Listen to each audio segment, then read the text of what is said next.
The chandeliers of the Marchmont ballroom cast their golden light upon 300 of London's finest, their brilliance reflecting off silk gowns and jewelled throats. Yet somehow the shadows seemed to gather most thickly in the corner where Lady Beatrice Ashford stood. The wallpaper behind her displayed an intricate pattern of climbing roses, though none so faded as she had become over 4 interminable seasons, pressed against damask and plaster, while the dancers whirled past in configurations that never included her. She had learned to hold herself with a particular stillness, a quiet dignity that some mistook for pride, and others for simple dullness. Her gloved hands folded at her waist, her expression composed into something that might pass for serene contentment if one did not look too closely at her eyes. The whispers had a texture she had come to know intimately, like the brush of moth wings against one's cheek in darkness, there, always there, but never quite substantial enough to confront directly. 4 seasons, Lady Pemberton's voice carried from behind a fan, pitched just loud enough to ensure Beatrice would hear.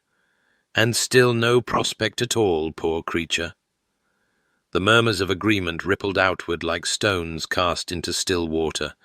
and Beatrice felt each one strike, though her expression never wavered. She had been 17 when she first entered these glittering rooms, her mother's hopes as carefully arranged as the flowers adorning her hair, her father's guilt already beginning to etch lines around his mouth, though she had not understood why then. Now she was 20, and the debutantes from her first season were matrons with children, their complexions softened by contentment, while hers had merely paled from the endless waiting. "I have become invisible," she thought, watching a cluster of younger girls glide past without a glance, their laughter bright as bells. Or perhaps worse, I have become visible only as an object of pity. The season of 1817 was declared the most brilliant in memory, the ballrooms overflowing with eligible gentlemen returned from the continent, the marriage market flourishing with unusual vigour, and yet she remained unclaimed, unwanted, a persistent reminder that not every story ended as it should.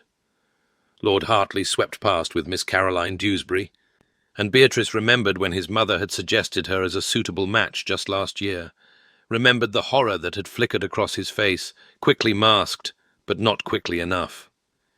Near the refreshment table, 3 debutantes in their first season stood in a tight cluster, their eyes upon her, and then came the laughter, not hidden behind fans or muffled by gloves, but open and bright and cruel, the kind of laughter that says, "Thank heavens, I am not her." Beatrice's fingers tightened imperceptibly against each other, the only outward sign that she had heard, that she understood perfectly well. She had become the cautionary tale mothers whispered to their daughters, the spectre of failure haunting every wallflower corner, the laughingstock of every season. 3 years prior, when Beatrice had been 17 and still harboured foolish notions about romance and destiny, her father had summoned her to his study with a face like ash, the morning light filtering through windows that overlooked gardens her mother could no longer afford to maintain properly, and she had known before he spoke that something fundamental had shifted in the architecture of her life. Lord Ashford had never been a strong man, his weakness manifesting not in cruelty, but in that peculiar cowardice that drives men to gaming tables and promissory notes, to the gradual dissolution of estates through cards and dice, and the desperate hope that the next hand would restore everything the last had lost. And now the reckoning had come due in ways that made his hands tremble as he explained. "There is a gentleman," he had said, unable to meet her eyes, "the Duke of Ashcroft, who has proposed a solution to our difficulties." She had heard of Sebastian Thorne only in the way one hears of distant storms, through reputation and rumour, a man of 30 who moved through society like a shadow when he moved through it at all, his appearances so rare that his presence at any gathering occasioned immediate speculation, his origins mysterious despite his title. Some said his mother had been foreign, others whispered of scandal in his lineage, but all agreed he possessed a power that transcended mere wealth or position. The meeting had been arranged for that very afternoon, and Beatrice had entered the drawing-room to find him standing by the window, tall and dark-haired, with eyes that seemed to assess everything and reveal nothing. his bearing suggesting a man accustomed to command, yet somehow separate from the world he commanded. And when he had turned to face her, she had felt the peculiar sensation of being truly seen for the first time in her life. "Lady Beatrice," he had said, his voice carrying the cultured tones of Oxford and something else beneath, something harder. "I shall be direct, as our time is limited, and I have no patience for the usual social pleasantries. Your father owes debts that will destroy your family utterly unless they are resolved, and I am prepared to settle them in their entirety in exchange for a binding marriage contract between us." The words had fallen like stones into still water, and she had stood frozen while he continued, laying out terms that seemed drawn from Gothic novels rather than London drawing-rooms. They would sign a contract immediately, the marriage legally binding, but kept entirely secret for 3 years, while he attended to what he called affairs of state that require my complete attention and brook no distraction. And at the end of that period he would claim her publicly as his duchess if she had honoured the secrecy absolutely. "I understand this is unconventional," he had said, and something in his expression had softened almost imperceptibly.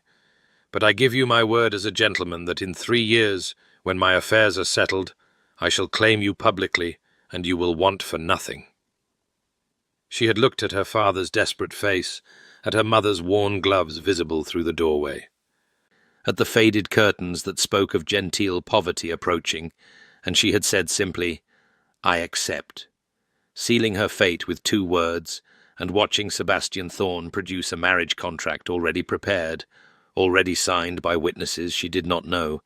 requiring only her signature to transform her from disappointed debutante to secret duchess,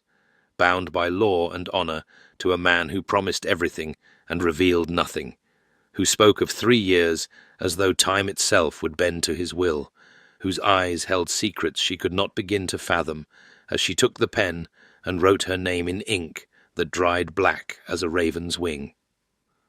The double life Beatrice led had carved her into 2 distinct persons, each as real as the other, yet never quite reconciled.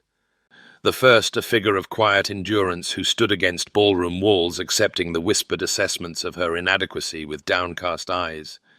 The second a woman who twice each week slipped through the servants' entrance of a townhouse in Mayfair, where Sebastian Thorne awaited her with books selected for her particular interests and questions that suggested he had been thinking of her in the hours between their meetings. The arrangement had specified secrecy, but not separation, and so these clandestine evenings had become the punctuation marks in her otherwise monotonous existence, moments when she could shed the weight of public failure and exist simply as herself, though what herself meant had grown increasingly complicated as the months accumulated into years. On a Tuesday in late May, she arrived at his residence as dusk settled over London, the streets still warm with the day's heat, and was shown not to the formal drawing-room, but to a smaller dining-room, where candles cast soft light over a table set for 2, the informality of it striking her as almost domestic, almost like a real marriage rather than a contractual obligation. Sebastian rose when she entered, his movements carrying that particular grace she had learned to associate with him, a fluidity that suggested physical training beyond what most gentlemen possessed, and when he pulled out her chair she caught the scent of sandalwood and something sharper, ink perhaps, as though he had come directly from correspondence to dine with her. "I thought we might discuss the Minerva translation you mentioned last week," he said as the first course was served, his dark eyes meeting hers with what seemed like genuine interest, and she found herself relaxing incrementally, the tension she carried through every ballroom easing in this private space where no one observed or judged or found her wanting. They spoke of Marcus Aurelius and the Stoics, of translation philosophy, and whether meaning could truly survive the journey from one language to another. And Beatrice heard herself offering opinions she would never voice in society, arguments that would mark her as unfeminine and unsuitably intellectual. Yet Sebastian listened with an attention that felt like recognition, occasionally disagreeing with points that made her defend her position more vigorously, his rare smile appearing when she made a particularly clever connection. "He sees me," she thought. watching candlelight play across his features as he poured more wine. Truly sees me in ways no one else does, and yet he maintains such careful distance,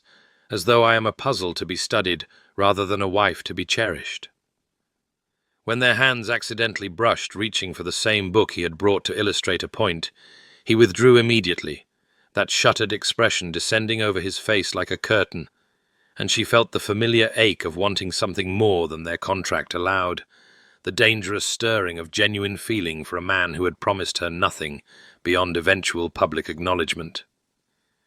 The evening ended as it always did, with Sebastian escorting her to the servants' entrance where her maid waited, his farewell formal and correct, and Beatrice returned to her family's house carrying the knowledge that tomorrow she would again be the wallflower, the object of pity, while this version of herself, the one who debated philosophy with a duke in candlelight, would retreat into shadow until their next appointed meeting, this strange division of self becoming ever more difficult to bear. Lady Pemberton's garden party arrived with the June roses in full bloom, their cloying sweetness hanging heavy in the air as Beatrice stood beside the refreshment table, trying to make herself invisible, a skill she had perfected over 4 seasons of social failure, watching her mother's increasingly desperate attempts at cheerful conversation with women who had long since written off the Ashford family as unimportant, their declining fortunes evident in everything from her mother's outdated gown to the absence of invitations to the most prestigious events. The garden itself mocked her with its abundance, climbing roses and manicured hedges speaking of wealth her own family no longer possessed, and she had positioned herself near the fountain, where the sound of falling water might cover the whispers she knew followed her like shadows, though today even that small mercy failed her. Utterly hopeless, Lady Worthington's voice carried across the roses with that particular clarity that suggested she either did not care or actively wished to be overheard. 4 seasons, and not a single serious prospect, though one can hardly blame the gentleman when the girl has neither fortune nor beauty to recommend her. Beatrice's hand tightened on her teacup until the delicate porcelain threatened to crack, her face maintaining its careful composure, while something inside her withered, and she watched Lady Pemberton nod in solemn agreement, adding that it was a shame, really, what Lord Ashford's weakness had done to his daughter's prospects, as though Beatrice were not standing mere yards away, as though she were already a ghost haunting the edges of society. The afternoon descended into fresh humiliation when Lord Hartley, a pleasant if unremarkable gentleman of modest fortune, approached under what Beatrice recognized immediately as his mother's forceful direction, the older woman's hand on his elbow propelling him forward with visible determination, and Beatrice steeled herself for whatever awkward conversation was to follow. "Lady Beatrice," he began, his discomfort evident in the way he could not quite meet her eyes, "my mother suggested I might ask if you would care to view the conservatory." But before Beatrice could formulate a response, his mother materialized at his side with a laugh that sounded like breaking glass, declaring loudly that she had been mistaken, that Lord Hartley was expected at another engagement entirely, her message clear to everyone within earshot. Even charitable pity had its limits, and association with Beatrice Ashford had become too damaging to contemplate. Beatrice watched them retreat with her chin held high, though her vision blurred treacherously, and across the garden she caught sight of her father turning away from the scene, guilt etched in every line of his posture, unable to face what his weakness had cost his daughter, while her mother's worried face appeared and disappeared among the crowd like a pale moon behind clouds. The final blow came as afternoon faded toward evening, and the assembled company gathered to hear the Viscount Blackwood announce his daughter Margaret's engagement to the Earl of Somerset's heir, the collective approval and celebration throwing into sharp relief everything Beatrice lacked, and she stood applauding with the rest, while her younger sister Caroline touched her arm with sympathy that somehow hurt worse than mockery, whispering that Beatrice's time would come, though both knew the words for the kindness they were, empty of conviction. That night, Beatrice sat alone in her chamber after her family had retired, the sounds of London filtering through her window, and allowed herself to wonder for the first time if Sebastian Thorne had been real at all,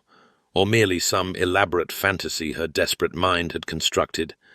whether those candle-lit dinners and philosophical conversations existed anywhere but in her imagination, because surely no man of such power and position would bind himself to society's most pitied failure. Surely the contract itself was delusion born of her father's shame and her own need to believe salvation possible. The 3-year mark approached with autumn, mere months away now, and Beatrice found herself simultaneously dreading and longing for its arrival, knowing that when Sebastian failed to claim her publicly as promised, the last fragile hope sustaining her through these years of humiliation would die, and she would finally have to accept herself as society saw her, utterly hopeless, destined for spinsterhood or worse, the governess position or companion role that awaited women without fortune or prospects, her education and intelligence meaningless in a world that valued only beauty and connections she did not possess. Sebastian Thorne stood in the shadows of Lady Pemberton's garden party watching Beatrice Ashford endure her latest humiliation with that same quiet dignity that had begun to haunt his thoughts in ways the contract had never anticipated. Her spine straight as Lord Hartley's mother pulled her son away, as though Beatrice carried some contagion. And Sebastian felt his jaw tighten with an anger he had no right to feel, given that he himself was the architect of her isolation, having bound her to secrecy while he navigated the treacherous political waters that had threatened to swallow his family's legacy whole. The matter had begun 5 years prior, when his uncle's involvement in a failed plot against the Crown had cast suspicion upon the entire Ashcroft line, and Sebastian had spent those years methodically dismantling the network of conspirators, gathering evidence to prove his family's loyalty, while simultaneously rooting out those who would use his name for treason, dangerous work that required absolute discretion and left no room for the vulnerability a publicly acknowledged wife would represent. His enemies were not men who observed gentlemanly codes of honor. They were shadows who struck at families, at loved ones, at anyone who might provide leverage. And so when Lord Ashford's gambling debts had presented an opportunity to secure a future wife while maintaining complete secrecy, Sebastian had seen it as perfect timing, a way to fulfill his duty to provide an heir while keeping any potential duchess safely anonymous until the threats were neutralized. What he had not anticipated was Beatrice herself, the way her mind worked through problems with a precision that rivaled his own, her unexpected humor emerging in their private conversations, the particular tilt of her head when she considered a new idea. And somewhere between their first awkward dinner and their most recent discussion of Herodotus, he had stopped seeing her as a contractual obligation and begun seeing her as the woman he found himself thinking of when he should have been focused on matters of state and survival. From his position in the shadows, he watched her collect herself after Hartley's rejection, saw the moment her composure threatened to crack before she forced it back into place, and he wanted to cross that garden and announce to every sneering aristocrat exactly who she was to him. But the latest intelligence from his network made such revelation impossible. Not yet. Not when Lord Pemberton himself was proving to have connections to the very conspiracy Sebastian was dismantling, not when exposure might mean Beatrice becoming a target rather than a duchess. The investigation had reached its critical junction that very week, his agents closing in on the final proof needed to bring the conspiracy to light and clear the Ashcroft name completely. But the men involved were growing desperate, and desperate men were unpredictable, dangerous, capable of striking at anything Sebastian valued if they discovered what he valued most. He had 3 months remaining on the contract, 3 months until the promised public claiming, and Sebastian found himself torn between the protective instinct that had kept her safe through obscurity and the growing certainty that watching her suffer society's disdain while he did nothing was a different kind of cruelty, perhaps worse than any threat his enemies might pose. Can I truly bring her into my world? He wondered,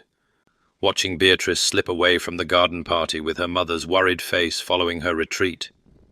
Can I expose her to the dangers that circle my life like wolves? Or would claiming her publicly be the greatest selfishness, trading her social suffering for physical peril? The decision loomed before him, as he disappeared into London's evening streets, knowing that whatever choice he made would alter both their lives irrevocably, and hoping he possessed wisdom enough to choose correctly. Weeks passed with the peculiar weight of summer sliding toward autumn, and their clandestine meetings continued with a regularity that had become the fixed point around which Beatrice's existence revolved. Tuesday and Friday evenings, when she would slip through the servants' entrance of Sebastian's Mayfair residence under cover of twilight, the household staff long since trained to discretion, greeting her with respectful nods as though her presence were the most natural thing in the world, rather than a secret that would shock London society to its foundations. The library had become their customary meeting place, a room of floor-to-ceiling mahogany shelves and deep leather chairs positioned before a fireplace that Sebastian kept burning even in mild weather, claiming he preferred the light of flames to candles for reading. And it was there that Beatrice discovered the man beneath the Duke's austere reputation, his unexpected passion for Greek philosophy, and his detailed knowledge of botanical sciences, subjects he discussed with an enthusiasm that transformed his usually reserved features into something approaching warmth. One evening in late August, she arrived to find him already engrossed in a volume of Plutarch, his coat discarded over a chair, and his cravat loosened in a way that suggested he had forgotten the formality that governed his public existence. And when he looked up at her entrance, something flickered in his grey eyes that made her breath catch, a recognition that seemed to see past the wallflower society had labelled her, and into the woman she was when freed from their cruel assessment. "I have been thinking about our last discussion," he said, rising with that unconscious grace that marked his every movement, "regarding the nature of duty versus desire, and I find your argument more compelling upon reflection than I initially admitted." They fell into conversation as easily as breathing,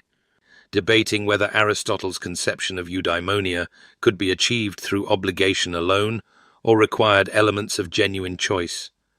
And Beatrice found herself arguing with a passion she never displayed in society's carefully monitored drawing rooms,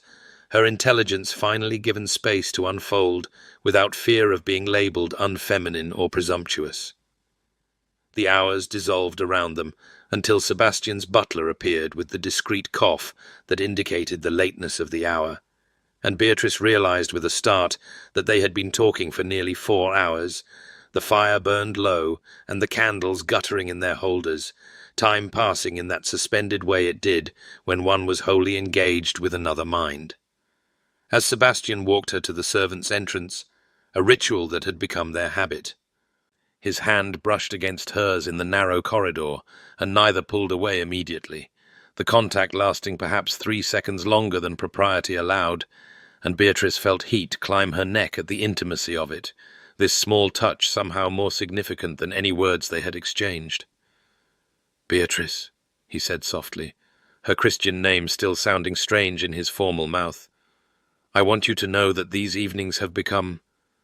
But whatever he intended to say was cut short by his own restraint, the contract's boundaries rising between them like a wall, and he stepped back with visible effort, his jaw tightening. She wanted to close the distance, to demand he finish the thought, to ask if he felt this growing connection that seemed to be weaving itself between them with every shared idea and lingering glance. But her own caution held her frozen, unwilling to risk the fragile hope beginning to take root in her chest.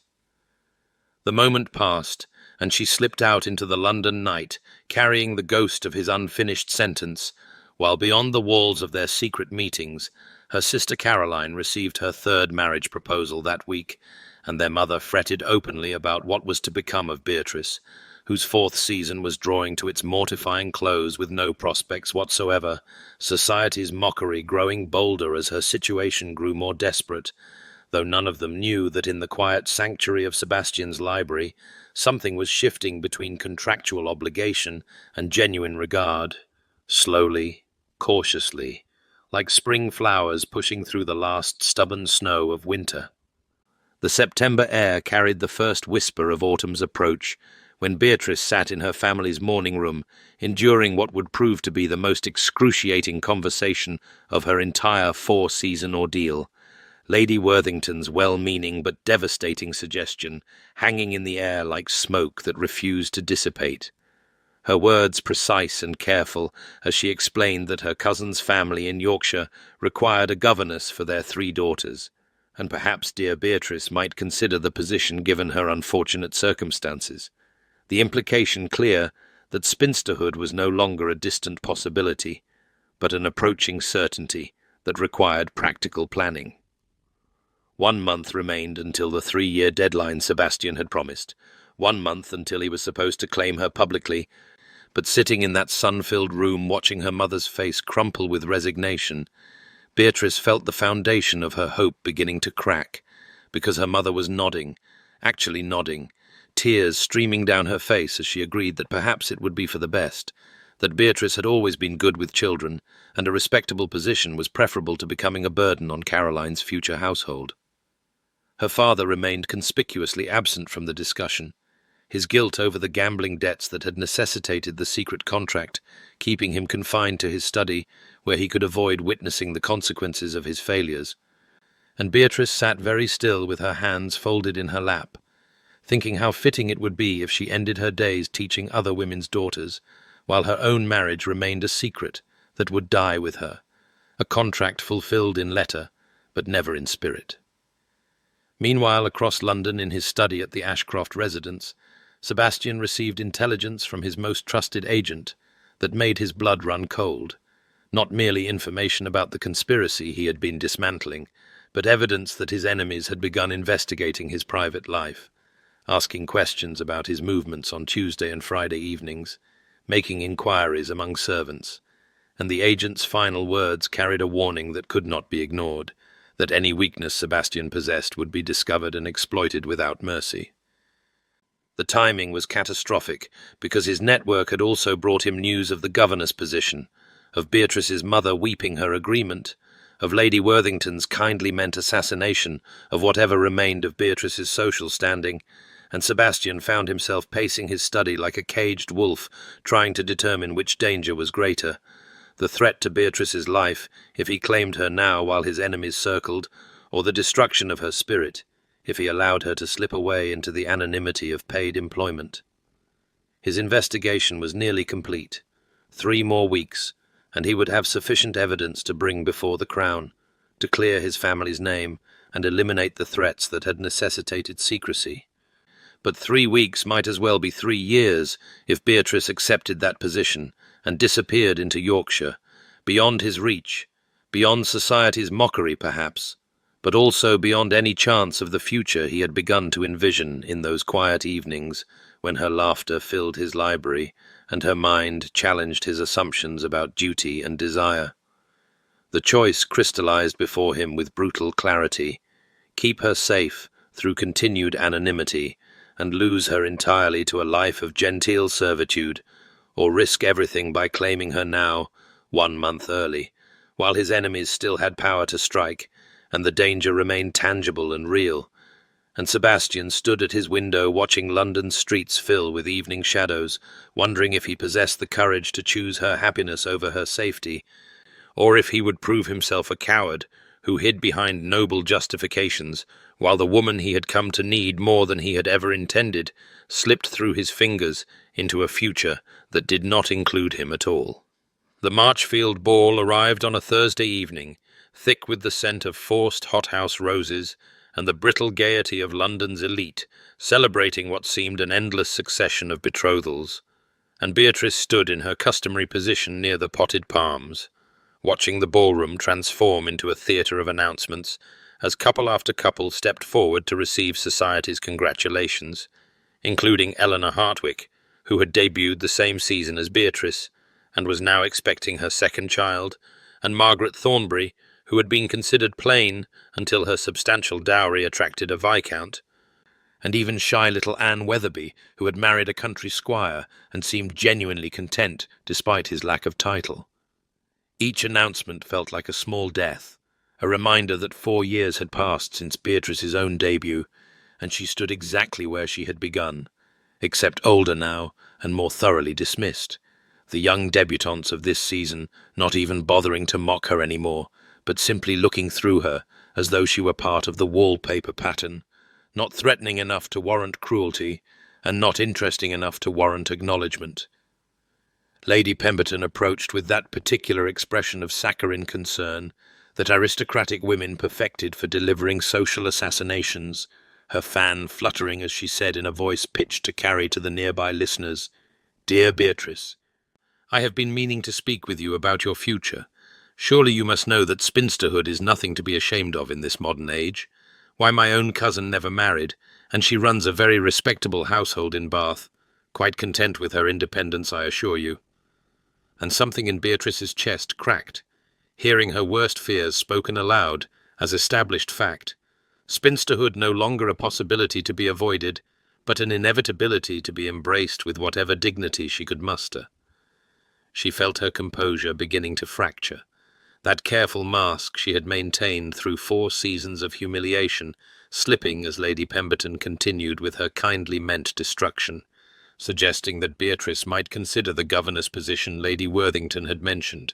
that there was no shame in honest employment, that some women were simply not destined for marriage, and it was better to accept this truth than to continue suffering the disappointment of hope. And Beatrice heard herself making some polite response, though she could not afterward remember what she had said, her body moving on instinct as she excused herself and walked with measured steps toward the terrace doors, maintaining her dignity until she reached the garden, where the September night received her with cool mercy, and she finally allowed herself to break. Standing among the sculpted hedges with London's lights glittering in the distance, Beatrice pressed her hands against her face and let herself ask the question she had been suppressing for months. What if Sebastian had never been real? What if those evenings in his library had been elaborate theatre performed for reasons she could not fathom?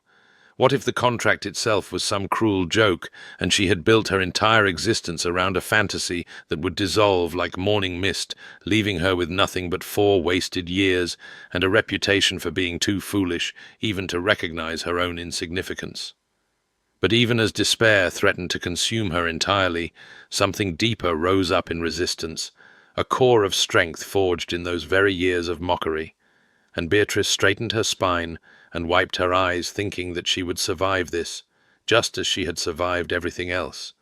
that with or without Sebastian's promised claim, she possessed value that society's shallow assessment could not diminish, that she would accept the governess position if necessary, and build a life of purpose, even if it was not the life she had imagined. And she turned back toward the ballroom, carrying this hard-won resolution like armor against whatever further cruelties the evening might hold. Sebastian had been standing in the shadows of the Marchfield terrace when Beatrice fled Lady Pemberton's poisoned kindness, his presence at the ball unremarked because he had perfected the art of observing without being observed, and he watched through the glass doors as she stood among the sculpted hedges, with her hands pressed to her face in a gesture of such profound despair that something fundamental shifted inside his chest.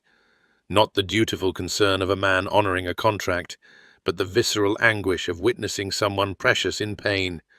And in that crystallizing moment, Sebastian understood with perfect clarity that what he felt for Beatrice Ashford had long since transcended obligation into territory far more dangerous and infinitely more necessary. The realization should not have surprised him, because looking back, he could identify the precise moment his careful detachment had begun to crumble. 3 months passed, when she had stayed late after one of their Tuesday meetings and encountered his elderly butler Hendricks struggling with the silver service, his arthritic hands making the simple task nearly impossible, and instead of pretending not to notice as any proper lady might have done, Beatrice had moved to help him with such natural grace that the old man's dignity remained intact, speaking to him about her own grandmother's difficulties with similar tasks and asking his advice on remedies as though seeking wisdom rather than offering charity. And Sebastian had watched from the doorway thinking that he had never seen kindness executed with such intelligence, such profound respect for another person's humanity, regardless of their station. That memory rose now with devastating force as he watched her straighten her spine in the garden and turn back toward the ballroom, carrying whatever fragile resolution she had forged in her moment of breaking. And Sebastian felt the careful architecture of his planning collapse, Because what did his investigation matter? What did his enemy's threats signify? What value did his own safety possess if it meant allowing this woman to slip away into a life of genteel servitude because he had been too cautious to claim her when it mattered most? The choice that had tormented him for weeks suddenly became simple. Her happiness mattered more than his security. Her future mattered more than his strategic positioning. Her right to be recognized and honored mattered more than every political calculation he had made over the past 3 years. And Sebastian turned from the terrace with his decision made and his course set, regardless of consequences. He would announce their betrothal at the Hastings ball in 2 days' time, 1 month before the contract's expiration, while his investigation remained incomplete and his enemies still circled. Because keeping Beatrice safe through obscurity had proven impossible when society itself had become her tormentor, and if danger came for them both, then they would face it together rather than separately, as husband and wife rather than as parties to a secret contract that had outlived whatever limited purpose it had once served. The preparation began immediately, with messages sent to his solicitor and his man of business, with instructions delivered to his household staff and his tailor, with a particular letter drafted to the Marquis of Hastings requesting a private word before the ball. And through it all, Sebastian carried the image of Beatrice, standing alone in that garden, choosing survival over despair, thinking that she deserved so much more than mere survival, that she deserved recognition and celebration, and a future filled with the kind of joy that society had denied her through its shallow cruelty. And he would give her that future, even if it cost him everything he had spent 3 years protecting, because she had become infinitely more valuable than his own carefully preserved security. The message arrived on Saturday morning, delivered by Sebastian's footman to the Ashford residence, a simple card requesting Beatrice's presence that evening at their usual meeting place, and she held the heavy paper stock between trembling fingers, thinking that this must be the end, that he had decided the contract was too burdensome or too dangerous or simply too inconvenient now that the 3-year mark approached, and she dressed that evening with the careful precision of someone preparing for execution, choosing her plainest gown because there seemed no point in pretense any more, arriving at his Mayfair residence just as twilight painted the windows gold, and finding Sebastian waiting in the library, where they had spent so many Tuesday evenings discussing philosophy and literature, as though they were friends, rather than parties, bound by her father's desperation and his own inscrutable purposes. He stood when she entered, and something in his expression made her breath catch. Not the careful courtesy he usually maintained, but something raw and less controlled. And before she could steel herself properly, he said in a voice that carried none of his customary detachment, "I owe you an apology. That 3 years cannot adequately convey, Beatrice. I have watched you endure humiliation that was partly of my making. I have maintained this arrangement for reasons that seemed compelling at the time, but now appear merely cowardly, and I have allowed you to believe yourself unloved when the truth is that I—" But he stopped there as though the words themselves were too costly to speak, and Beatrice felt something dangerous unfurl in her chest, hope mixed with fury, because how dare he offer tenderness now, after years of careful distance, after she had finally learned to survive without it? She heard herself respond with a coolness that belied the chaos inside her. "Your Grace is kind to concern himself with my feelings after so long ignoring them, but I assure you that I have made my peace with our arrangement, and whatever conclusion you have decided upon, I shall accept with equanimity." And the formality was a shield against the part of her that wanted desperately to believe his unfinished confession, that wanted to cross the space between them and demand he complete that sentence and make real whatever fragile possibility it implied. Sebastian accepted her guardedness without protest, simply nodding as though he had expected nothing less, and said quietly, "I understand your distrust. I have given you every reason to doubt both my honor and my intentions, but I ask that you hear what I have come to tell you, even if you cannot yet believe it." And then he explained with careful precision that tomorrow at the Hastings ball he intended to announce their betrothal publicly, to produce the contract and claim her before all of London society, to transform her from wallflower to duchess in a single evening, regardless of consequences to himself or his unfinished business. And Beatrice felt the room tilt slightly, because this was what she had waited for through 4 seasons of mockery. But now that it arrived, she found herself terrified, thinking that public recognition meant public scrutiny, that society's interest could be as cruel as its dismissal, that perhaps obscurity had been a kind of protection she had not properly valued. She asked the question that mattered most, her voice barely steady. Why now? Why tomorrow when the contract allows another month? What has changed? And Sebastian's answer came with devastating honesty. I watched you break at the Marchfield ball. I saw what my protection through secrecy has cost you, and I realized that I would rather face whatever dangers I have been avoiding than spend another day allowing you to suffer alone. And in his eyes, Beatrice saw something she had never quite seen before, a vulnerability that matched her own, and she understood that whatever happened tomorrow would irrevocably alter both their lives,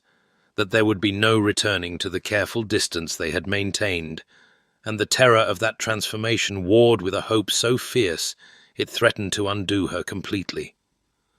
The Hastings ballroom blazed with such extravagant illumination that evening that the 1,000 candles in their crystal chandeliers seemed to multiply through the gilt-edged mirrors lining the walls until the entire space existed in a state of almost supernatural brightness. And Beatrice felt the familiar tightening in her chest as their carriage drew up to the entrance, because this was the grandest ball of the season, the event where reputations were made and unmade, where marriage arrangements were whispered into being, and social positions were either confirmed or destroyed, and she knew that whatever Sebastian intended would happen here before London's most critical assembly. She entered with her mother and father, her sister Caroline radiant beside her betrothed Lord Winters, and Beatrice assumed her customary position near the potted palms at the ballroom's eastern edge, the location she had occupied at so many similar events, that the wallpaper pattern had become as familiar as the papers in her own bedroom. But tonight felt different, because somewhere in this glittering crowd, Sebastian was present. Actually present at a social function for the first time in anyone's recent memory, and she could feel the electricity of speculation crackling through the assembled guests, like lightning before a storm. She spotted him almost immediately, because he commanded attention simply by existing, tall and dark-haired in his perfectly tailored evening clothes, standing near the orchestra with the Marquis of Hastings, and every matron in the room had oriented toward him like flowers toward unexpected sunlight, their unmarried daughters positioned with calculated casualness in his potential line of sight. And Beatrice felt doubt creep through her with cold fingers, because looking at him here in his natural element of power and consequence, she could not quite believe that this man would choose to bind himself publicly to society's most notorious failure. She watched as Lady Pemberton made her approach with her daughter Lucinda, watched as several other ambitious mothers manoeuvred their girls into his vicinity, and the old familiar shame rose in Beatrice's throat, because what had she been thinking? What delusion had possessed her to imagine that Sebastian's words last night meant anything against the reality of what London society offered him? Beautiful, accomplished girls with impeccable lineages and unquestionable prospects, when she stood here against the wallpaper where she had always stood, where she would perhaps always stand, remarkable only for her complete unremarkability. His eyes found hers across the crowded ballroom, and something in his expression made her breath stop, an intensity of focus that seemed to acknowledge her alone among the hundreds of people pressing for his attention. But perhaps she was imagining it. Perhaps she was seeing what she desperately wanted to see, rather than what truly existed. And she pressed herself deeper into the shadows, thinking that when this evening ended and his promised announcement failed to materialize, she would need to find the strength to continue,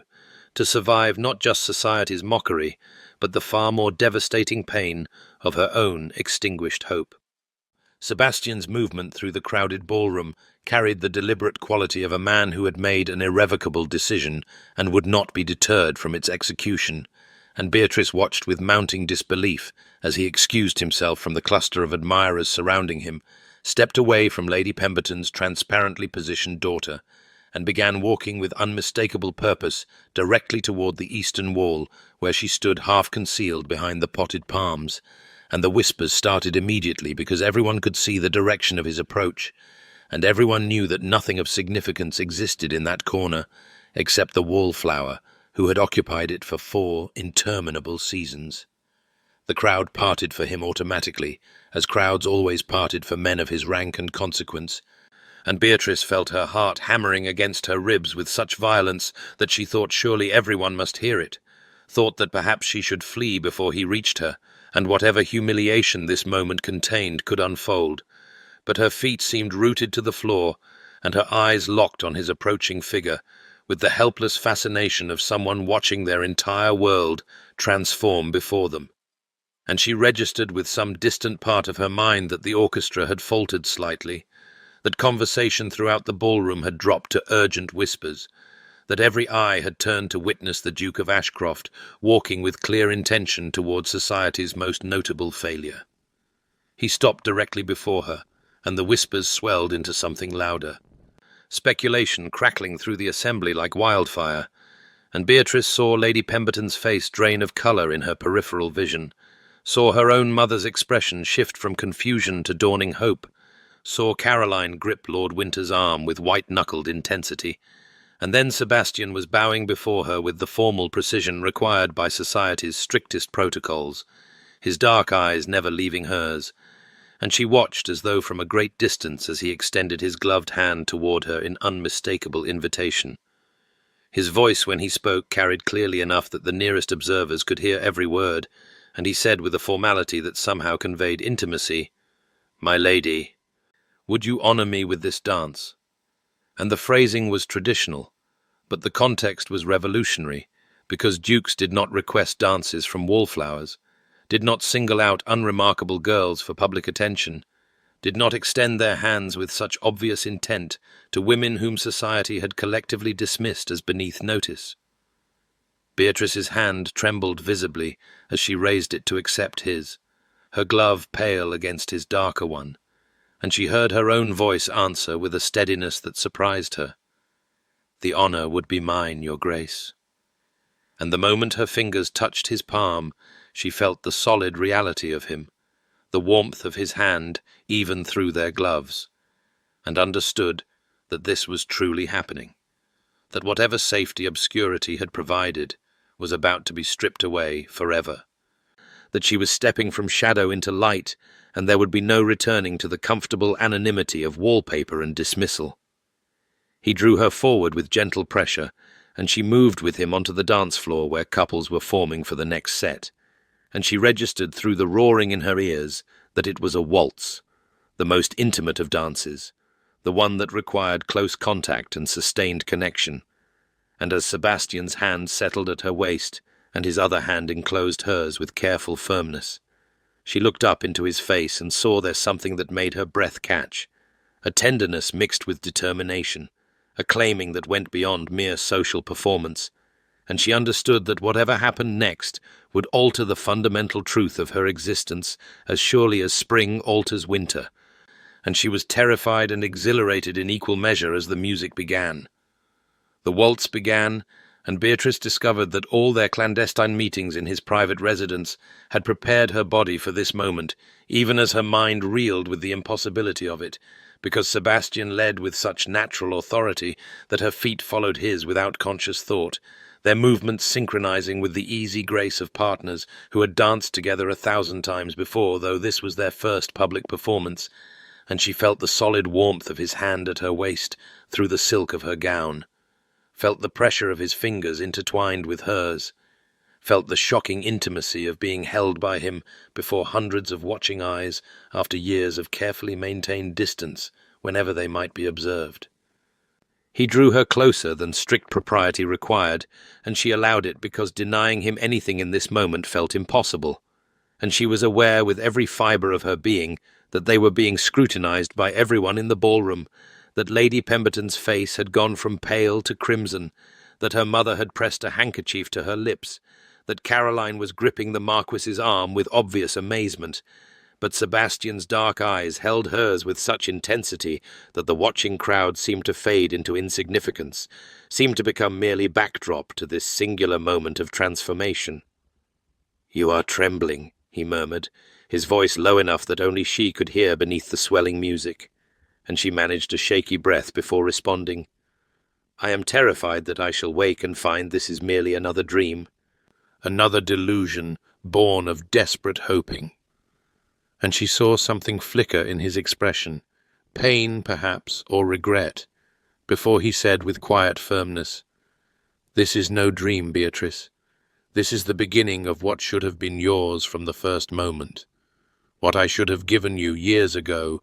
rather than asking you to wait in shadows while I resolved matters that now seem far less important than the cost you have paid." She felt tears threatening, and blinked them back, because she would not weep here before all these people who had dismissed her, would not give them the satisfaction of seeing her overcome. And she said with more steadiness than she felt, "They are all watching us, Sebastian. They are all wondering why you would choose someone like me when you might have anyone." And his hand tightened fractionally at her waist as he answered, "Let them wonder. Let them scramble to revise their foolish assessments. Let them see what I have known these 3 years, that you possess more genuine worth than any woman in this assembly, that your grace under their cruelty revealed depths of character they cannot begin to comprehend." The music swirled around them, and Beatrice allowed herself to believe him, allowed herself to feel the truth of what was happening, rather than the fear of what might still go wrong. And she noticed how he looked at her, with an expression she had never seen him wear in public, a tenderness usually reserved for their private moments, and she understood that he was claiming her not just through words and presence, but through every visible gesture, making it clear to anyone with eyes that this was not duty or obligation, but something far more profound. The waltz reached its crescendo, and Sebastian guided her through a final turn, and as the music ended, he did not immediately release her as protocol demanded, but rather kept his hand at her waist a moment longer, his other hand holding hers with gentle possession, and he looked at her with such open affection that she heard gasps from the nearest observers, because this was not how dukes regarded contractual obligations. This was how men looked at women they genuinely treasured, and when he finally stepped back and bowed, she curtsied automatically, while her heart hammered with the knowledge that whatever came next, this moment had been witnessed by everyone who mattered in London society, and there could be no taking it back. Sebastian escorted her from the dance floor with his hand resting possessively at the small of her back, a gesture that did not escape the notice of anyone present. And before Beatrice could fully process what was happening, he guided her toward where Lord and Lady Hastings stood near the orchestra dais, and she watched with mounting astonishment as he leaned close to their host and murmured something that caused Lord Hastings' eyebrows to rise nearly to his hairline, before the older man nodded slowly and moved to signal the orchestra master. And within moments the music ceased mid-phrase, and an expectant hush fell over the assembly as Lord Hastings raised his hand for attention, his voice carrying across the suddenly silent ballroom as he announced, "His Grace, the Duke of Ashcroft, has requested a moment of the company's attention for a matter of some importance." And Beatrice felt her knees weaken as Sebastian stepped forward onto the dais, while keeping her hand firmly clasped in his, bringing her with him into full view of every person in that glittering assembly. The silence was absolute and suffocating as Sebastian surveyed the crowd with the commanding presence that had made him one of the most powerful men in England, and Beatrice could feel hundreds of eyes upon her, could see her mother's face pale with confusion and hope, could see Lady Pemberton's expression of dawning horror, could see Caroline clutching Lord Winter's arm with white-knuckled intensity, and then Sebastian's voice rang out clear and authoritative across the ballroom as he said, "I stand before you this evening to correct a misapprehension that has persisted far too long, and to claim publicly what has been mine by right and contract these 3 years past." And the collective intake of breath from the assembled guests was audible even over the hammering of Beatrice's heart. Sebastian drew from his coat a folded document sealed with his ducal crest, and held it aloft so that all could see before continuing. Lady Beatrice Ashford has been my intended bride since the spring of 1814, bound to me by formal betrothal contract, signed and witnessed in the presence of her father and my solicitors. A contract I produce now for any who wish to verify its authenticity and date." And he handed the document to Lord Hastings, who examined it with widening eyes before nodding confirmation to the assembly, and the whispers that had begun started to swell into something louder, speculation and shock rippling through the crowd like a stone thrown into still water. Sebastian's hand tightened around Beatrice's as he continued, his voice cutting through the rising murmur with absolute authority. "The betrothal was kept confidential at my insistence due to certain family matters that required resolution before I could properly claim my bride and provide her the security and position she deserves, matters which have now been satisfactorily concluded." And Beatrice understood that he was giving them a reason for the secrecy that protected her family's dignity, that made it seem his choice rather than desperation born of her father's debts, and she felt gratitude mix with her terror as he turned to look at her directly, with an expression of such open possessiveness that several women in the front rows gasped audibly. His final words rang out like a proclamation, formal and irrevocable, as he declared to the assembled company, "Lady Beatrice has been mine all along, promised and faithful while I resolved impediments to our union, and I announce now before you all that our wedding shall proceed within the fortnight, at which time she shall take her rightful place as Duchess of Ashcroft." And for one breathless moment, the ballroom remained frozen in stunned silence before it erupted into chaos, voices rising in exclamation and speculation, heads turning to neighbours in frantic whispered conversation. And through it all, Sebastian stood unmoved and commanding beside her, his hand never releasing hers, his presence declaring more clearly than any words that he would not be swayed or questioned, that this was accomplished fact rather than mere intention, and Beatrice stood trembling beside him as her entire world inverted in the space of a single announcement. The chaos that followed Sebastian's announcement seemed to happen both instantaneously and in slow motion, as though Beatrice were observing the scene from a great distance while simultaneously being crushed by its immediacy, and she watched with numb amazement as Lady Pemberton herself pushed through the crowd toward them, her expression transformed from its earlier contempt into something so obsequious it bordered on grotesque. And the woman who had suggested not 3 hours earlier that Beatrice accept her inevitable spinsterhood now grasped her hands with trembling fingers and exclaimed in a voice dripping with false warmth, "My dear Lady Beatrice, what wonderful news! I have always thought you possessed such quiet elegance, such understated grace that clearly his grace recognized even if others were too blind to see." And Beatrice felt Sebastian's hand tighten protectively at her waist as she responded with perfect composure and unmistakable coolness. "How kind of you to say so, Lady Pemberton, though I confess I do not recall you expressing such sentiments during our previous encounters." And she watched the older woman's face flush crimson before she stammered some excuse and retreated into the pressing crowd. Others surged forward with similar desperation, women who had cut her direct in hallways, now claiming long-standing admiration, gentlemen who had looked through her as though she were furniture, now bowing with exaggerated deference, and Miss Hartley, whose brother had rejected even the suggestion of Beatrice's name just weeks earlier, appeared at her elbow with tears in her eyes, claiming they had always been such dear friends, such close companions. And did Beatrice remember that lovely afternoon they had spent together, though Beatrice had no memory whatsoever of any such occasion, and said so with perfect politeness that nonetheless left Miss Hartley pale and stammering. Through it all Sebastian remained at her side like a wall of granite, his presence alone enough to prevent anyone from pressing too close or becoming too familiar. And when Lord Winters approached with Caroline clutching his arm, her sister's face wet with tears of joy, Beatrice felt her composure crack slightly as Caroline embraced her and whispered, "I knew there must be some explanation. I knew you could not be as alone as you seemed."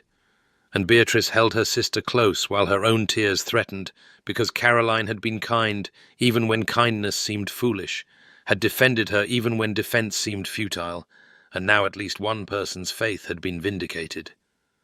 Her mother appeared moments later, supported by her father, whose face bore an expression of such profound relief that Beatrice understood how heavily the secret had weighed upon him,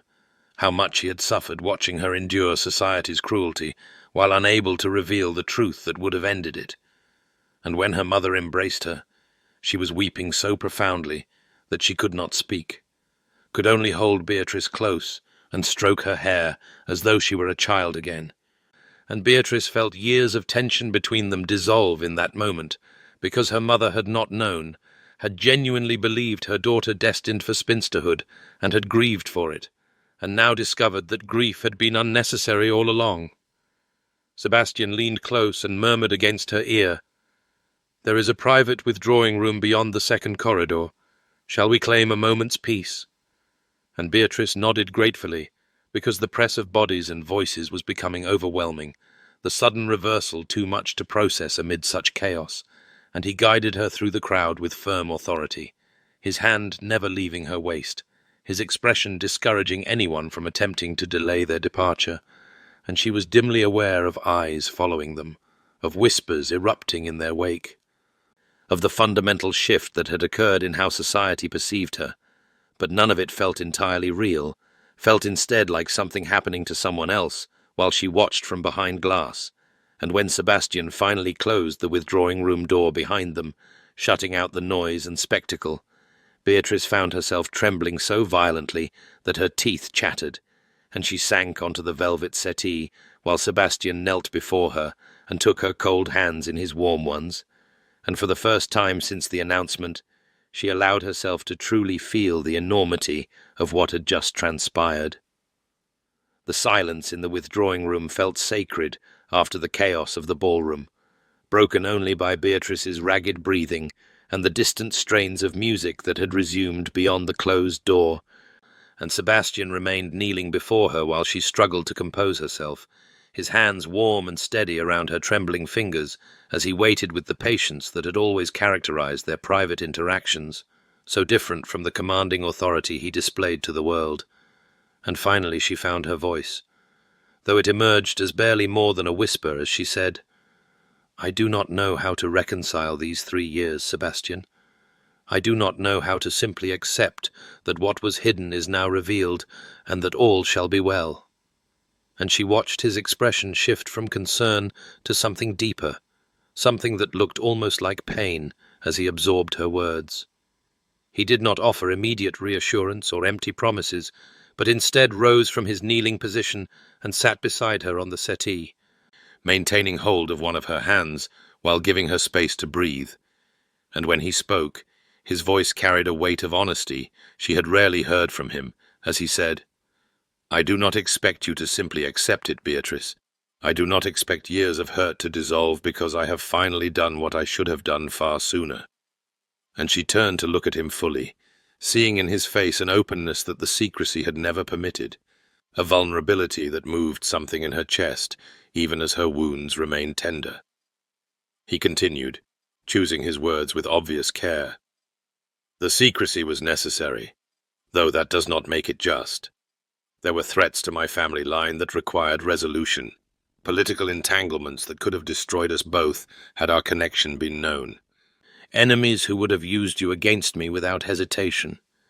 And she listened as he explained in terms he had never used before about attempts on his life, about machinations in Parliament that had threatened the dukedom itself, about investigations he had conducted into corruption that had made him targets of powerful men, and she understood that he was trusting her with truths he had guarded even from his closest advisers. When he finished, she sat in silence for a long moment, processing these revelations alongside everything else. And then she asked the question that had lived in her heart for months, the question that terrified her even as she forced herself to speak it aloud. "Do you love me, Sebastian, or do you merely honor an obligation you accepted 3 years past?" And she watched him go very still beside her, watched something flicker across his face that might have been surprise or fear or recognition, and the pause before his answer stretched so long that she felt her heart begin to break even before he spoke. But when his words finally came, They were not the smooth assurances of a practiced courtier, but something rougher, more real, as he said, "I do not know when obligation became something more. I cannot point to a single moment when duty transformed into desire.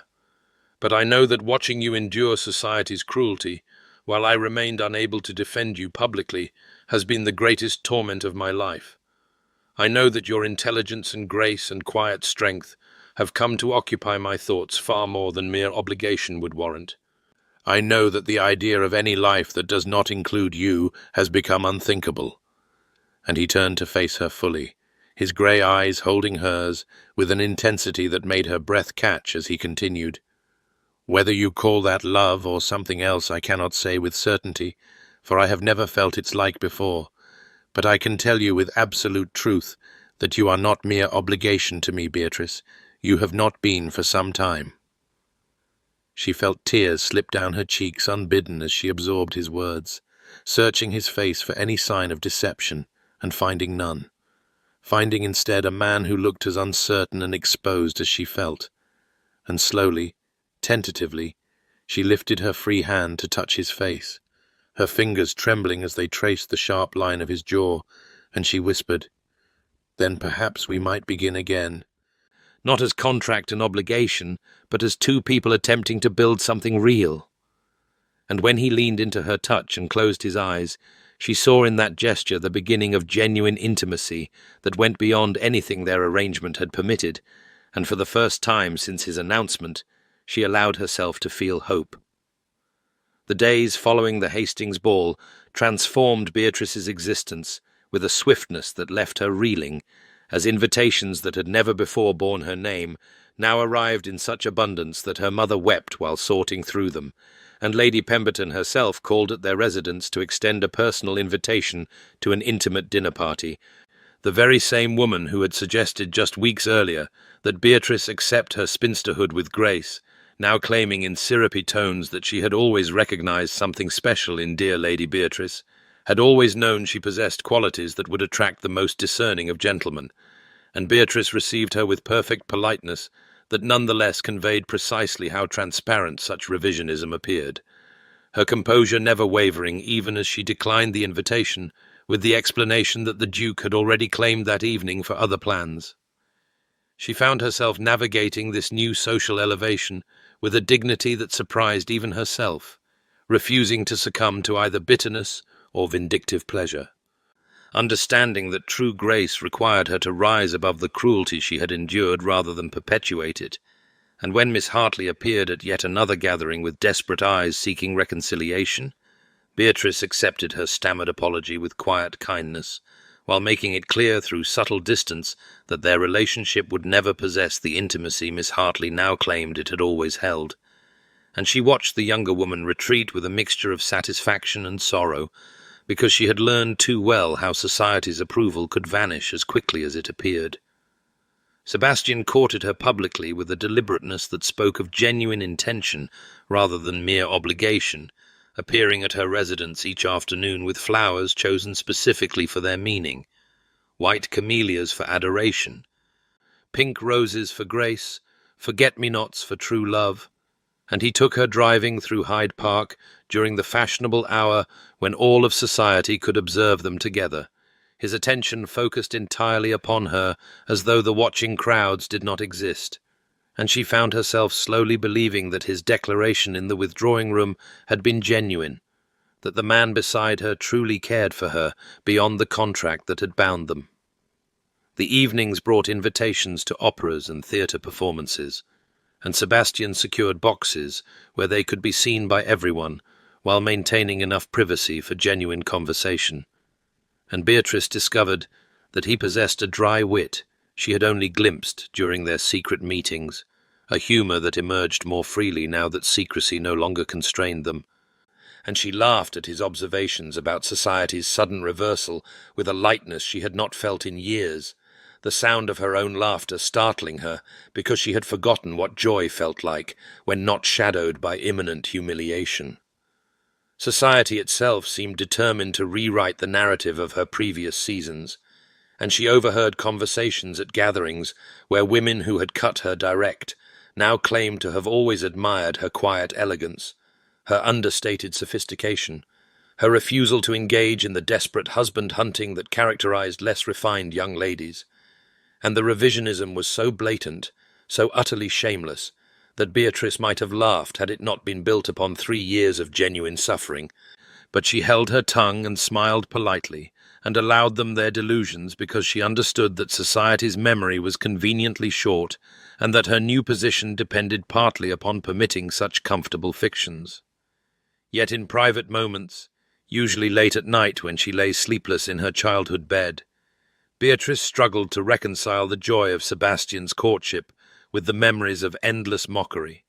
struggled to simply accept happiness after so long expecting humiliation, and she found herself weeping sometimes for no reason she could articulate, tears falling silently in the darkness, as 3 years of suppressed pain finally found release. And she wondered if transformation always required this strange mixing of grief and gladness, this simultaneous mourning of what was lost and celebration of what was found. And she suspected that the girl who had accepted Sebastian's arrangement 3 years prior had died somewhere in those ballrooms, and the woman emerging now was someone different, someone stronger, but also more scarred,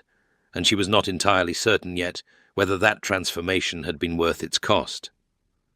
The wedding took place on a crisp October morning when autumn had painted London in shades of amber and gold, and the cathedral stood magnificent against a sky so blue it seemed almost unreal, sunlight streaming through ancient stained glass windows to cast jeweled patterns across stone floors worn smooth by centuries of footsteps. And Beatrice stood in the vestibule wearing her grandmother's lace veil and a gown of ivory silk that had been altered 3 times because she could scarcely believe the day was truly arriving, could scarcely trust that she would not wake to find it all an elaborate dream conjured by a desperate heart. Her father waited beside her with tears in his eyes that spoke of guilt and relief intermingled, and he whispered as they prepared to enter the sanctuary, "I am sorry, my dear, for what necessity demanded of you 3 years past. But I confess, I have never seen a union that began in such darkness find its way to such light." And she squeezed his arm gently in forgiveness and understanding, because she had learned that bitterness served no purpose, and that her father's weakness had ultimately led her to a happiness she might never have discovered otherwise, though the path had been cruel beyond measure. The organ's opening notes swelled through the cathedral with a power that seemed to vibrate in her very bones, and she processed down the aisle on her father's arm, past pews filled with all of London society, past Lady Pemberton, whose smile looked strained, past Miss Hartley, who dabbed at her eyes with obvious envy, past Lord Pembroke and his mother, who had once deemed her utterly unsuitable for their family, and she held her head high as she walked, because she was no longer the wallflower they had mocked, but rather a woman who had endured their cruelty and emerged with her essential self intact and her dignity uncompromised by their shallow judgments. Sebastian stood at the altar in formal attire that emphasized his commanding presence, but it was not his ducal bearing that made her breath catch as their eyes met, but rather the expression on his face. An openness and vulnerability visible to all present that spoke more clearly than words of genuine feeling, of a love that had grown from duty into something far more profound. And when her father placed her hand in Sebastian's, she felt the slight tremor in his fingers that told her he was as affected by this moment as she was,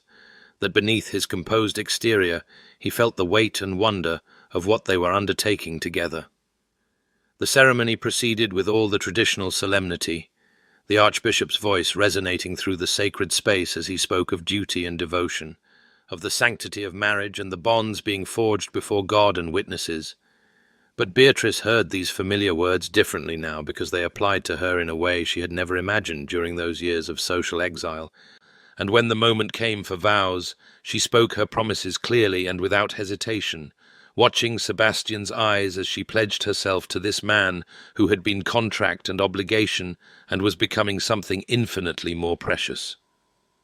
His own vows carried a weight that seemed to reach beyond the scripted words, his voice steady but laden with emotion, as he promised to honor and cherish her, to remain faithful in sickness and health, in prosperity and adversity, until death alone should part them. And she heard in those traditional phrases everything he had left unspoken during their years of secrecy, heard apology and promise and devotion intermingled. And when he slipped the ring onto her finger with hands that trembled slightly, she knew that whatever had brought them to this moment,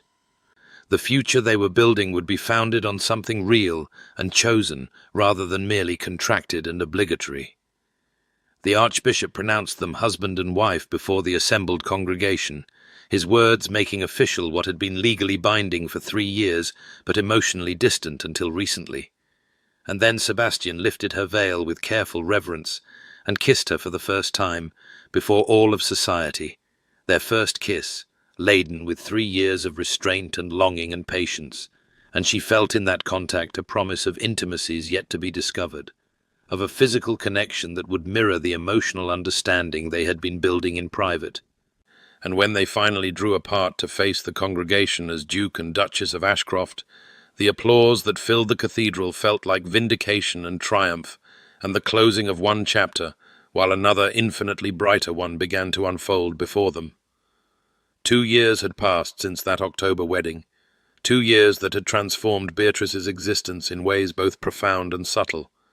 and she sat now in the morning room of their London residence as spring sunlight streamed through windows overlooking gardens she had designed herself, gardens filled with the white camellias Sebastian had brought her during their courtship, and roses in every shade from palest blush to deepest crimson. And she looked up from the letter she was composing to her mother to find her husband entering with that particular expression that still made her heart quicken even after all this time, a softness reserved only for private moments when society's eyes were not upon them. The house itself reflected their peculiar union. Its library expanded to accommodate both their collections until books lined nearly every wall, comfortable chairs positioned near fireplaces for the long evenings they spent reading aloud to one another, and she had filled the rooms with warmth that the Duke's residence had lacked before her arrival, bringing light and life to spaces that had been merely grand but never truly welcoming. And Sebastian had confessed just last week that he had not understood what a home could be until she had created one within these walls that had previously served only as a place to conduct business and maintain appearances. He crossed to her now with the easy familiarity of genuine partnership, dropping a kiss on her forehead before settling in the chair beside hers, and she marveled still at how natural such gestures had become, how the contract that had bound them in cold obligation had transformed into something warmer and infinitely more precious. And when he reached for her hand, she gave it freely, their fingers intertwining with the unconscious ease of long practice. "You are well this morning?" he asked, his eyes dropping to where her other hand rested on the slight swell of her abdomen. Barely visible yet beneath the flowing lines of her morning dress, but unmistakable to anyone who knew to look, and she smiled with a contentment that would have seemed impossible during those years of social exile, those endless seasons when she had believed herself destined for spinsterhood and quiet despair. "Quite well," she assured him, watching the concern in his expression ease into something approaching joy, because they had waited for this moment with patience born of understanding that their union required time to heal from its unusual beginning before bringing new life into its midst. And she had insisted, despite his protests, that she needed those 2 years to truly believe in their happiness before attempting to share it with a child. The sound of arrival in the entrance hall interrupted their peaceful moment, and Beatrice recognized her sister's voice speaking with the butler, and she rose with Sebastian's assistance to greet Charlotte, who swept into the morning room with the particular energy that characterized her personality, her own marriage to Lord Whitmore having produced 3 children in as many years, and a relationship that appeared perfectly conventional and perfectly shallow in equal measure. Charlotte embraced her with genuine affection before stepping back to study her with knowing eyes,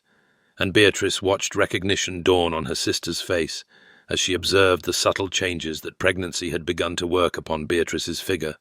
and Charlotte's delighted squeal brought Sebastian back into the room from where he had discreetly withdrawn to give the sisters privacy for their greeting. The morning passed in pleasant conversation over tea and cakes, and Beatrice found herself comparing her sister's marriage to her own with something approaching pity rather than envy, because Charlotte spoke of balls and parties and social conquests with breathless enthusiasm, while rarely mentioning her husband, except in terms of what he provided or permitted. And when Sebastian returned to join them, his hand found Beatrice's shoulder in a gesture of casual affection that spoke of intimacy and partnership.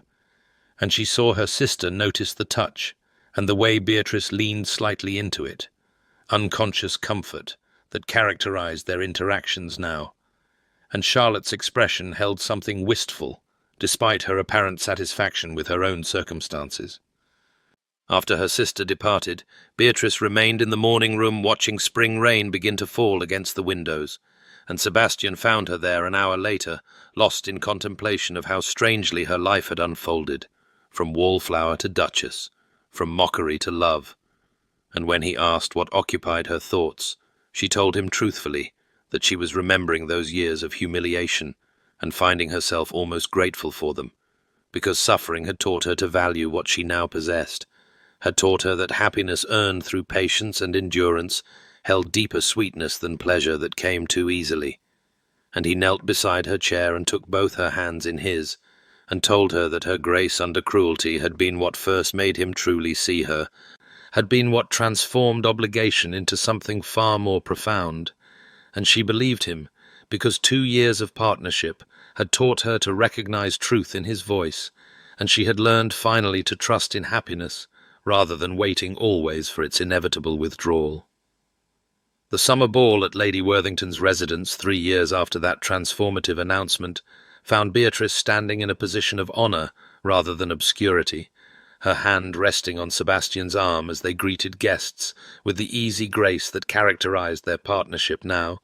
and she wore sapphires that matched her gown and caught the candlelight with every movement.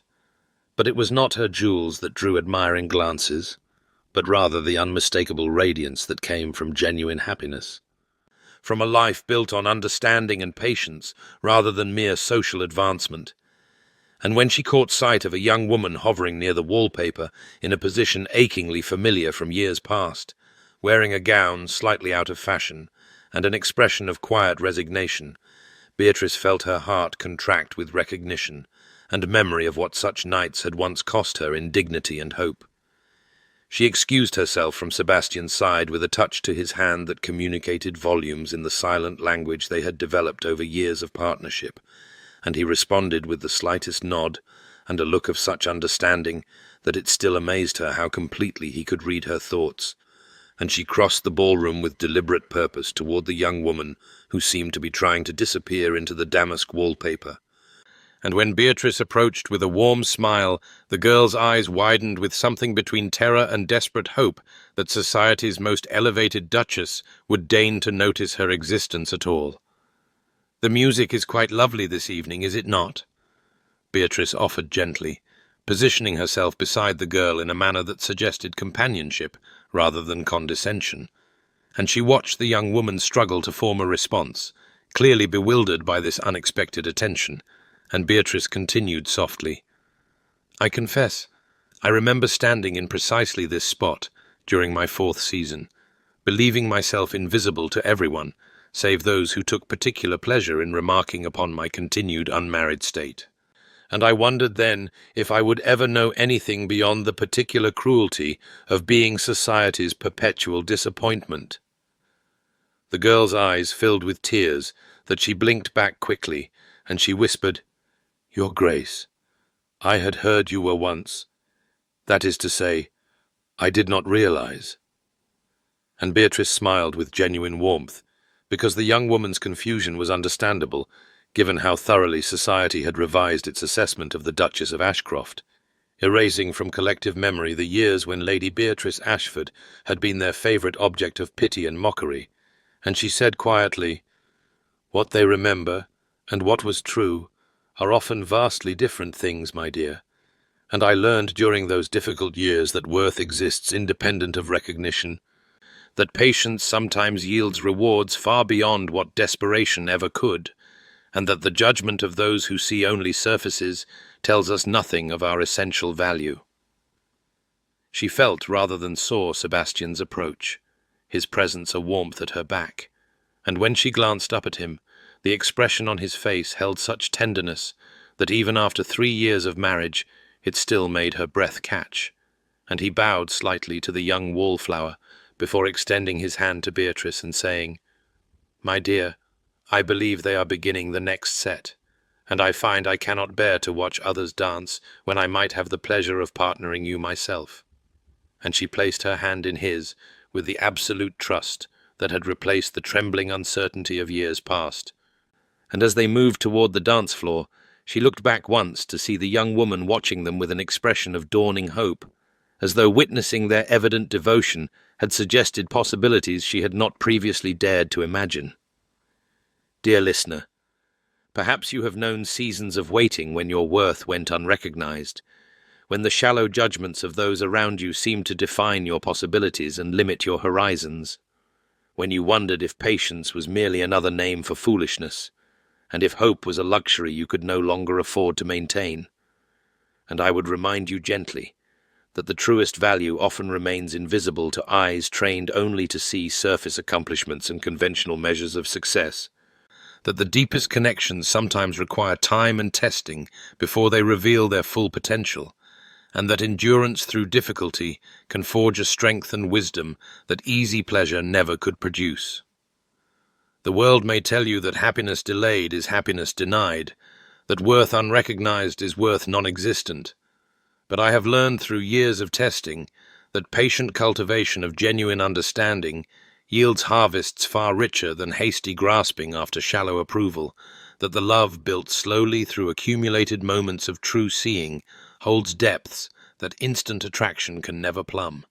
and that the person who values you in private, while the world remains blind, may prove more precious than 1,000 who celebrate you only when celebration becomes fashionable. So if you find yourself standing against the wallpaper of your own particular season, overlooked and underestimated, know that your story is not yet complete, that hidden worth has its own timeline for revelation, and that the patience to endure until recognition arrives, or the strength to thrive without it, are both forms of quiet courage that deserve honoring. May you find peace in your own essential value, regardless of who sees or fails to see it. May patience bring you either the recognition you deserve or the wisdom to no longer require it. May your waiting seasons teach you truths that easy success could never reveal. And may you discover that the deepest happiness often comes not from being universally admired, but from being truly known and genuinely cherished by those rare souls capable of seeing beneath surfaces to the complexity and beauty that resides within. If this story has touched you, I invite you to subscribe to Regency Romance Tales, where every week we explore the transformative power of patience, the triumph of hidden worth, and the particular magic that occurs when love is built slowly and surely, rather than grasped hastily and lost easily. And I wish you gentle dreams, and the quiet confidence that your own story is unfolding exactly as it must, revealing its meaning in its own perfect time.